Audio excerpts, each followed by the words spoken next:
All right, we got another unboxing video today, but today's a first here at Passion Controller. We have two things, not just one. We got two things to unbox.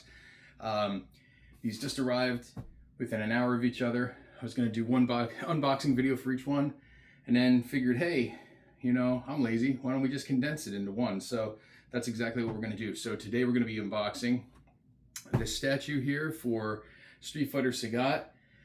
And this one here for a helmet from Doom the Dark Ages. So very different kinds of games, but I'm a big fan of both franchises and picked these two items up and figured, hey, what the heck, you know, let's share the experience with you. So yeah, let's rock and roll. So the first one I want to do, I want to get this one out of the way first. So we're going to put Doom aside for a second here. We're going to focus on this one. So here's the situation with this. So this is by a company called, I don't know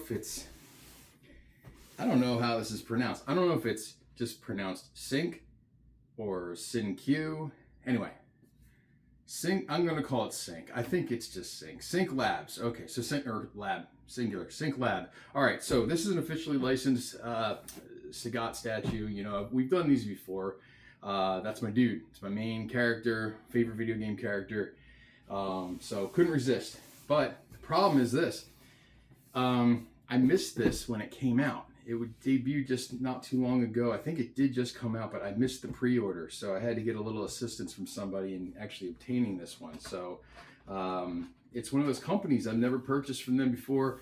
I'm not on their website. I wasn't on their mailing list. I don't follow them on social media, but I do now. So, but I have no experience with them. I'm not quite sure, you know, what the situation is with their quality or anything. So we're going to find out. But anyway, this is a resin statue. It is officially licensed by Capcom, so it is an official Street Fighter product. Seems pretty well packed, but I don't see any clear way to just kind of pull that out. So we're going to do the old inversion trick here and flip it upside down very carefully and pull the box off of it that way. Yeah, it seems like it's taped pretty well, so that's not a concern for me that it's going to fall out or anything. So that's at least one good thing we got going for us here. So let's look here. Yeah, I had never even heard of this company before until I was randomly browsing and saw this online and said, oh, that looks pretty cool. All right. So this is the base. Take a look. Ah. So, all right, I got number 69 out of 400. All right, so that's kind of funny. All right, nothing wrong with that, right? That's a good sign. So. Boy, we're off to a great start. 69.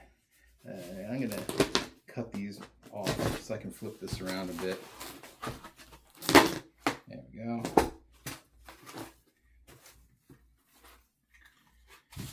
Okay. Moving along. All right, so just want to make sure. It looks like you can just pull this piece apart. You know what, though? I'm gonna flip it like this because I think I see what's going on here.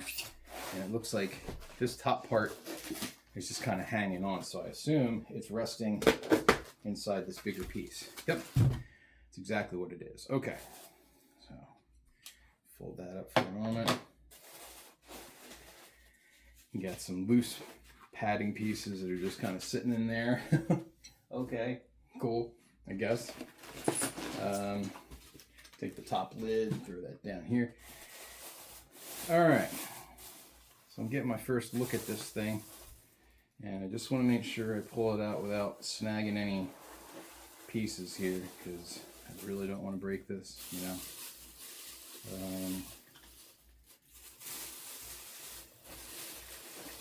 All right, looks like it's in one piece. Doesn't look like it was damaged at all in transit. At least I don't think so. I don't see anything, no obvious signs anyway.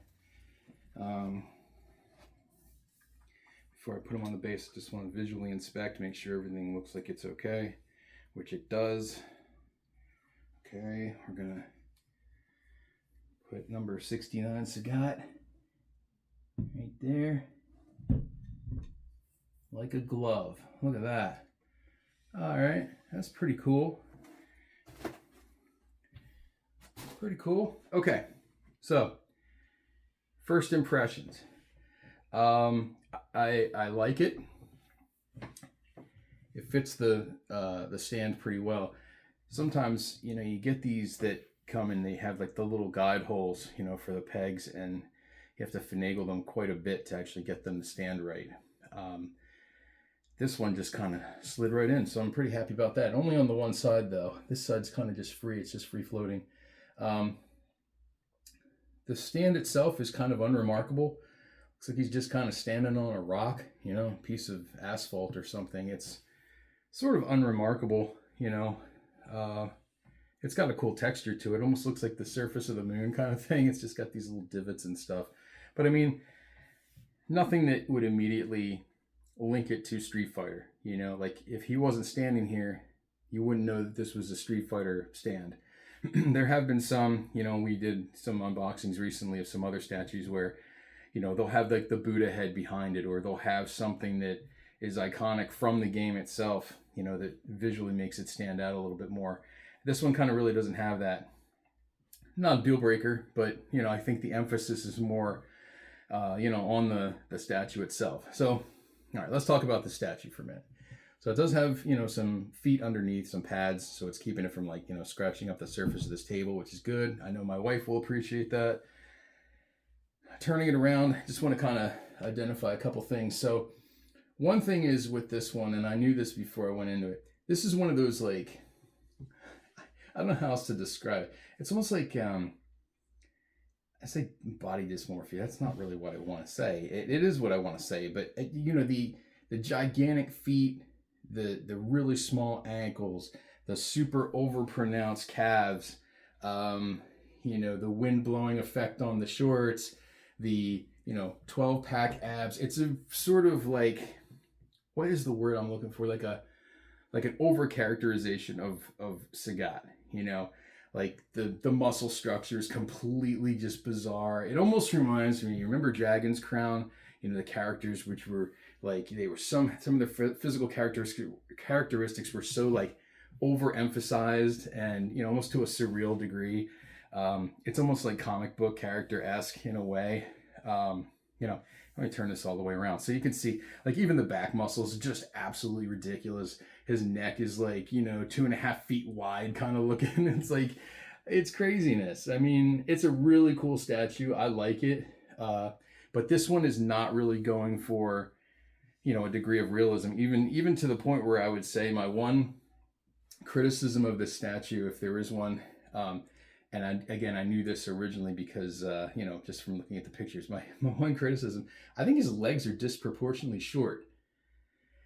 You know, I think his hands, even though they're oversized, obviously, they land right about where your hands would be. But proportionally, like, Sagat's like 7 feet tall. Like, to have kind of like these relatively short legs, I don't think does this particular statue any favors, but it still looks cool. But some of the things they did, just to, you know, emphasize some of the details. So like his feet are kind of like dirty and kind of, you know, roughed up a little bit. Lots of veins. This is a very veiny statue. Like, some of them have texture to them. You can see them. Some are just kind of painted in. Like, you can see these on the shoulders. Like, it's like, you know, like subcutaneous veinage. You can see it's kind of, you know, whoever did the paint job on this really did a great job. It's awesome. You know, he's got some, you know, like dirt on his shorts a little bit. Got some blood on the hands kind of thing going on. The scar looks amazing. Like, the chest scar, that's top notch. I mean, you know, kudos to whoever designed that. That looks really good. The shorts aren't, you know, material obviously, but they're sculpted to look that way. And you can see, like, even the texturization here on the fabric pattern on the shorts looks really super cool. So the face is perfect. He's got the, you know, pissed off, you know, resting bitch face, which is, you know, as per the character. So this looks really cool. It's really one of the few statues of Sagat I have where he's not doing something. It's not a very kinetic statue. So he's not throwing a tiger uppercut. He's not, you know, get ready to kick somebody. He's not poised, like some of them, he's ready. He's like, poised to like do something. Here he's just standing here, almost like he's just like won the fight and it's over. Hands are bloodied, and now he's just kind of looking on. So, yeah, it's pretty cool. So, assuming this company is called SynQ, that's just pretty good. It's pretty good Sagat statue. I like it. Not the favorite one I have. I have others that I prefer over this, but my God, some of the tech, I gotta hand it to him. Like even the wrist wraps and the leg wraps, not to digress, but I mean, like now that I'm really looking at it, you could see like they really put time into that pattern. Like each wrap looks like it's wrapped on top of the other. It's not just painted on. It's like really convincing how they did that. So that looks really super cool. That is impressive. I do like that. That's pretty cool. Yeah.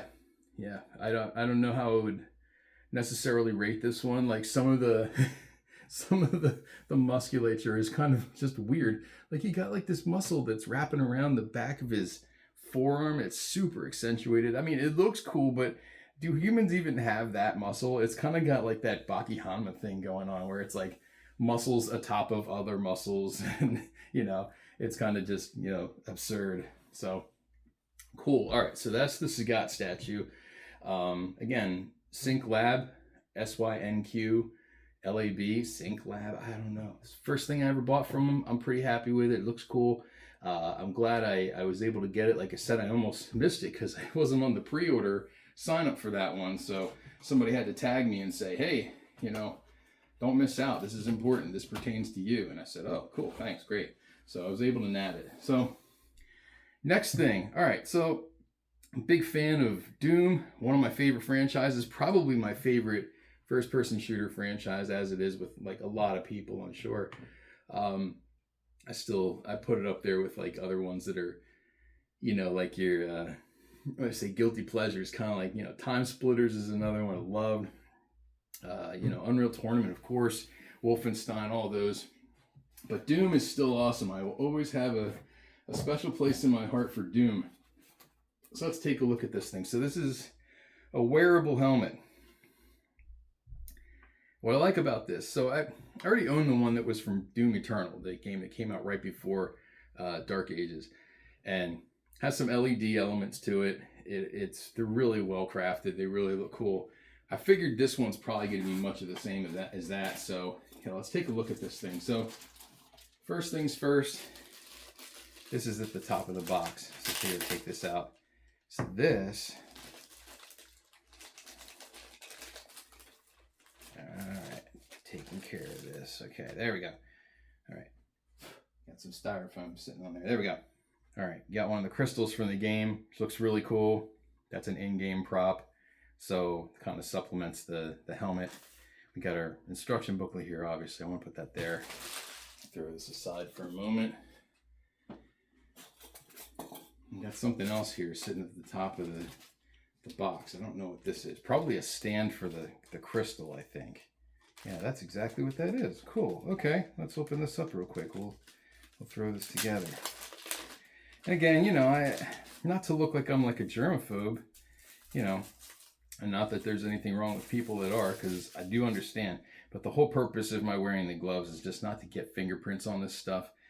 Some of these things, especially these statues, they're pretty expensive, and the last thing you want really is for your fingernails, your fingerprints to get all over stuff or scratch something by accident. So I know it looks probably a little corny, but I got the gloves. I'm going to rock them. I just want to keep this thing as fresh looking as possible. Okay, so now we have the stand for our crystal. Kind of probably need to play with it a little bit to see exactly how that goes in there. I just think it just like kind of free stands. You know what? Let's look at our handy dandy instruction booklet here. Yeah, it says it just kind of stands. Oh, 52 sections enough right there. Okay, Wraithstone into the stand. Yeah, you know what though? It just kind of, yeah, it stands in there fine, kind of, but you can see it's not, it does want to tip over. Like it once did not really stand up straight. So that being the case, I'm gonna cop out for a minute and I'm just gonna lay this down.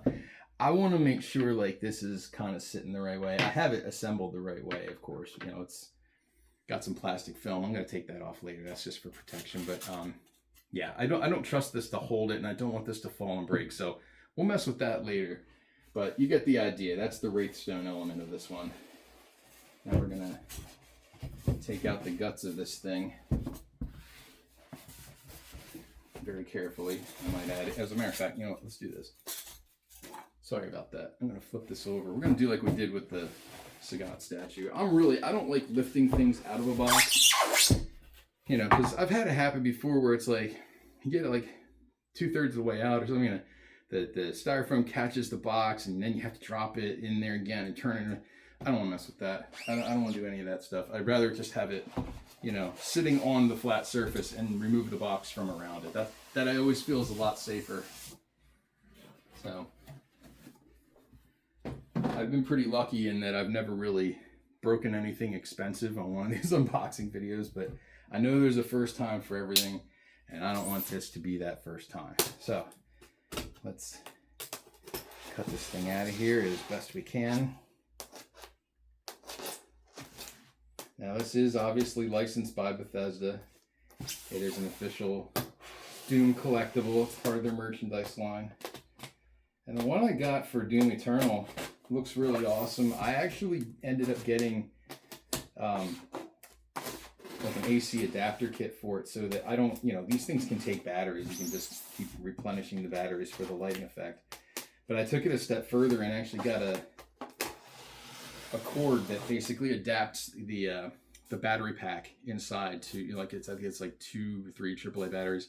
So you can plug it in the wall. So you can just have it as like, you know, like a collectible that you can just kind of like turn lights on and see it whenever you want. You don't have to worry about, you know, replacing batteries. All right, here we go. I think I got it properly cut out of there. All right. Let's put that there. Yeah. Never a fan of the styrofoam that sort of just breaks apart as you're trying to open something. This one isn't too bad, but still, I kind of hate it. Like, I don't know. I do try to recycle that stuff as best I can. I really don't keep it around. I'll keep the boxes, but I'll break those boxes down flat so I can store them, like flat pack them so that they'll be preserved properly. Okay. All right. Oh, styrofoam dust. Get out of here. Okay. All right. So it's in a bag. I don't know if it's sealed from the bottom. It is not. Okay, so we'll just pull this out like so. You know what? I'll tell you, I really like the Doom Eternal helmet. That's of this same line, but man, this one, this one might take the cake. This is awesome. Dude, that is a sick looking helmet. Okay, so let's walk through it here. All right, first of all, first thing I'm noticing is it's got that like marbleized look to the helmet. You know, it looks like stone. Here, it's probably even better on this side if you can see that. It's got the spikes over the top. It's got the marbleized side. The accents are all basically, you know, gold or, you know, like a light bronze sort of look. You got the lens for the helmet. It's like an amber lens. It is see-through, obviously. I mean, some people will buy this and wear it or cosplay with it or something. I'm not putting this thing on my head. I don't want this thing to show anywhere whatsoever. This is going to be a display piece. But you can see, you know, it's got adjustability inside. You can fit it to the size head, you know, that you have and, you know, make it so it's comfortable and all. If it's anything like, yeah, oh, here we go. All right, here, let me see. They didn't give us any batteries, did they? They did not put batteries in here. There's a switch under here that lights up some LEDs on the outside. That's the battery pack right there if you wanted to put batteries in here to make it light up. But you can see over the side here, so these little lights here, these little accent lights, they'll light up on both sides, by the way. I think there's some other lights on here too. There might be like 2 up top, I think. You can see like on the cranial ridge here, you got like little lights, little LEDs. So yeah, this thing's pretty cool. I'm not gonna lie, it's pretty awesome. I love the games. I love all the modern Doom games. I love all the old Doom games. But yeah, something I saw this and was waiting and waiting and waiting, and I wasn't gonna get it, and I'm sitting here like, you know, the first Doom helmet I got was part of the what was it, the Doom Eternal Collector's Edition. So it came with the game. It was the Collector's Edition. If you wanted it, you could get it and do that. This particular one you had to buy separate, and I was kind of thinking about it. I was like, so it's kind of expensive, and then it went on sale one day, and I said, all right, I think it was meant to be. So yeah, pulled the trigger, and definitely happy with that. So that looks pretty cool. I'll probably set it up, put like my wiring harness behind there, so I can just, you know, whenever I flip a light or, you know, hit the power on my power strip, it like lights up all my lit up collectibles. Again, the Wraithstone thing is just weird. It sits in there, but it's not like, it's not great. Like, I think maybe if I take off, like it has, you know how that has that protective layer on the plastic pieces. If I toy with it, I can probably get it to the point where it'll sit pretty well. But right now it's just, you see, it's kind of wonky, you know, I just don't want it to tip over and fall. So we're gonna play with that later. Sagat statue, very cool. The Doom helmet, Doom guy, obviously very cool. So this is good stuff. I'm glad we were able to bang these out. If you have any questions or comments or anything like that, throw them in the chat. And yeah, let me know your thoughts. And, you know, of course, just, you know, if you have any tips or tricks or collectors insight that I might benefit from, be free to, you know, feel free to share that stuff, because I'm always looking for new stuff. So hit us up, and yeah, watch us pass the controller. We appreciate it, guys. Have a good one. Keep collecting. Peace.